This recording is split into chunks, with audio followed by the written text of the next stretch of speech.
Hi friends, அஸ்ஸலாமு அலைக்கும். Welcome to my channel. இன்றைக்கி நம்ம சேனலில் பார்க்க போகிறது நல்ல டேஸ்டியான ஹெல்த்தியான நுங்கு பால் சர்பத் எப்படி பண்ணலான்னு பார்க்கலாம்.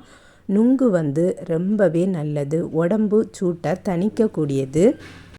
இப்போது சம்மர் சீசன் நடந்துகிட்ருக்கு. இந்த நேரம் தான் எல்லாருமே நோன்பும் வச்சுருக்கோம். இந்த நோன்பு காலங்களில் உடம்பு வெப்பமாட்டி இருக்கிறத தணிக்கிறதுக்கு இந்த மாதிரி நம்ம தணுப்பான ஆகாரங்களை எடுத்துக்கிடணும். இது நுங்கு, இது நல்ல இளம் நுங்கு. இதில் இருந்து இருக்கக்கூடிய அந்த உள்ளுக்கு இருக்கக்கூடிய அந்த கண்ணை எடுத்துடலாம். இது இளம் நொங்குனால் நான் அப்படியே எடுத்திருக்கேன். உங்களுக்கு கல் நொங்காட்டு கிடச்சிட்டுனா மிக்சியில் போட்டு ஒரு அடி அடித்து எடுத்துக்கிடணும். இதுக்கு கூட பால் சேர்த்துக்கிடலாம். நான் ஃப்ரிட்ஜில் வச்ச பாலை தான் சேர்த்துருக்கேன். நுங்கு சாப்பிட்றதுனால உடம்பில் நோய் எதிர்ப்பு சக்தியை அதிகப்படுத்துது. அதுக்கப்புறம் பதாம் பிசினையும் சேர்த்துக்கிடலாம். பதாம் பிசினும் உடம்புக்கு குளிர்ச்சியை தருது. அதே மாதிரி அல்சர் பேஷண்ட்டும் இந்த பதாம் பிசினை எடுத்துக்கலாம். 1 டேபிள் ஸ்பூன் சப்ஜா சீடும் போட்டுடலாம். அதுக்கப்புறம் வேக வச்ச ஜவ்வரிசியும் சேர்த்துருக்கேன். இந்த ஜவ்வரிசியும் உடம்புக்கு ரொம்பவே நல்லது. அல்சர் பேஷண்ட்டுக்கு குறிப்பாக ரொம்ப நல்லது.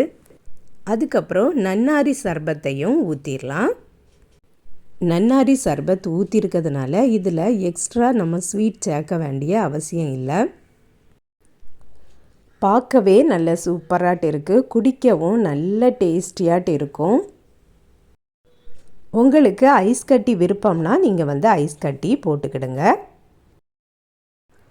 ரோட்டோரங்களில் நுங்கில் சர்பத் ஊற்றி தருவாங்க. அதுவே பயங்கரமான ரேட்டாக இருக்கும். நம்ம அதை வாங்கிட்டு இன்னும் நிறைய ஹெல்த்தியான இன்க்ரீடியன்ட்ஸ் போட்டு வீட்டிலையே செய்திருக்கோம். இதே மாதிரி கண்டிப்பாக ட்ரை பண்ணி பாருங்கள். உடம்புக்கு நல்லவே ஒரு ஹெல்த்தை தரக்கூடியது. இந்த ஜூஸில் நீங்கள் விருப்பப்பட்டீங்கன்னா மேலே கொஞ்சமாக பாலாடையும் சேர்த்துடலாம். பாலாடையும் சேர்த்து குடிக்கும்போது நல்ல ஒரு டேஸ்டாக இருக்கும். நீங்களும் கண்டிப்பாக ட்ரை பண்ணி பாருங்கள். ஃப்ரெண்ட்ஸ், இந்த வீடியோ பிடிச்சிருந்தால் லைக் பண்ணுங்கள், ஷேர் பண்ணுங்கள். நம்ம சேனலை இது வரைக்கும் சப்ஸ்கிரைப் பண்ணலைன்னா சப்ஸ்கிரைப் பண்ணிடுங்க. நெக்ஸ்ட் வீடியோவில் சந்திக்கிறேன். அஸ்ஸலாமு அலைக்கும்.